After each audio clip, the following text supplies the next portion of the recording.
Berlin, April 1945. The city shakes as Soviet artillery crashes ever closer.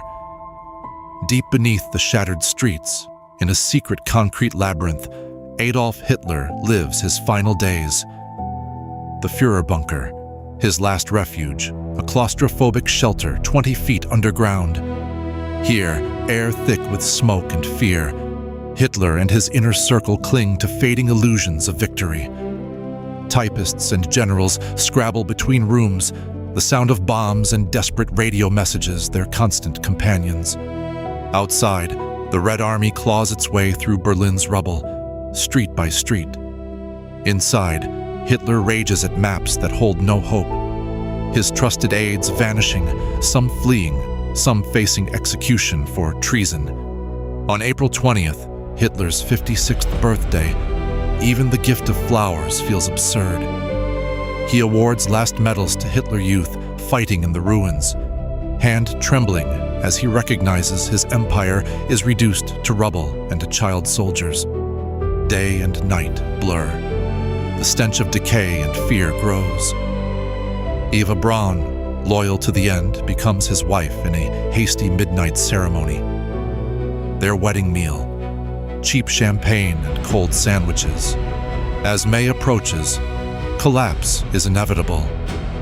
Hitler's dog Blondi is poisoned, an ominous test for the cyanide capsules meant for himself and Eva. Stalin's armies are now only blocks away.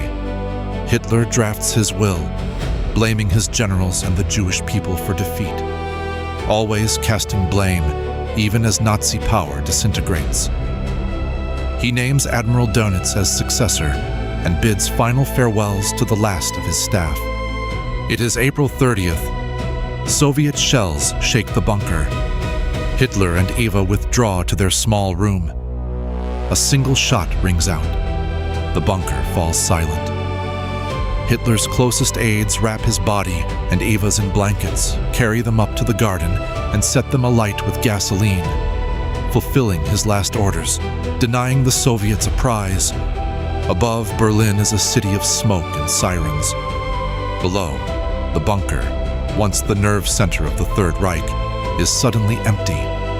A maze of deserted corridors echoing with defeat.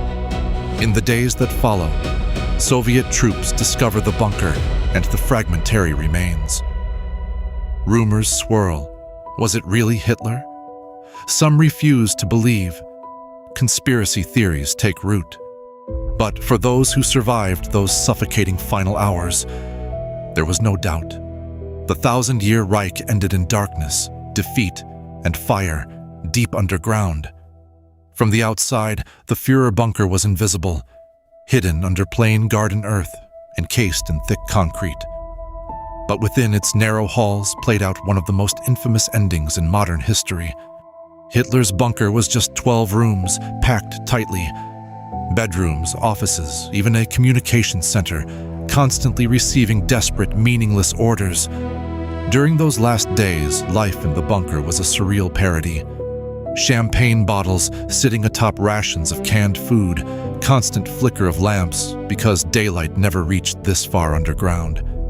The only window to the world above was through frantic radio updates and the shrill whine of Soviet artillery. Each day, the sound getting closer, louder, inescapable. Witnesses later described Hitler as the ghost of his former self. Stooped, trembling, devoured by paranoia, raging at traitors real and imagined. His secretary, Traudl Junge, remembered he still talked about victory, but his eyes were dead. By April 28, even the most loyal understood there was no escape. Hitler raged when he heard that his ally Mussolini had been captured and killed, an ominous omen of his own fate. That night, Hitler made his decision. He insisted Eva Braun could leave, but she refused, sharing his fate by marriage and suicide pact. In the early hours, Hitler dictated his last will and testament, a rambling tirade, desperately hoping some future world would believe his lies. He even scolded his staff for not following orders to the end. his sense of reality shattered completely. On April 30, as the Soviets breached Berlin's city center, Hitler and Eva withdrew to their chamber. Nearby, Joseph Goebbels and his family faced their own dreadful conclusion. Even the heart of Nazi power was soaked in terror. As they died, Hitler's loyal men scrambled to erase evidence. Diaries, plans, and photographs were burned in the courtyard. All that would remain was confusion, urban legend, and the heavy silence of the buried bunker. When Soviet troops finally reached the garden above, they found only scorched earth and body fragments. The last page of Hitler's reign written in ashes. For years, the site remained a secret, hidden during communist rule. Today, there's almost nothing to see. A parking lot marks the spot where the world's most infamous dictator slipped into oblivion. The bunker's walls, once meant to protect a would-be conqueror, became his final prison. This is where Delusion ended and history changed course. If these walls could speak, what would they say about power, madness, and the price of unchecked ambition? Hitler's bunker is now just a memory beneath Berlin's modern streets, an invisible scar, a warning from the depths of history. Would you dare enter, knowing what happened in the shadows below? This was the end of the Nazi dream.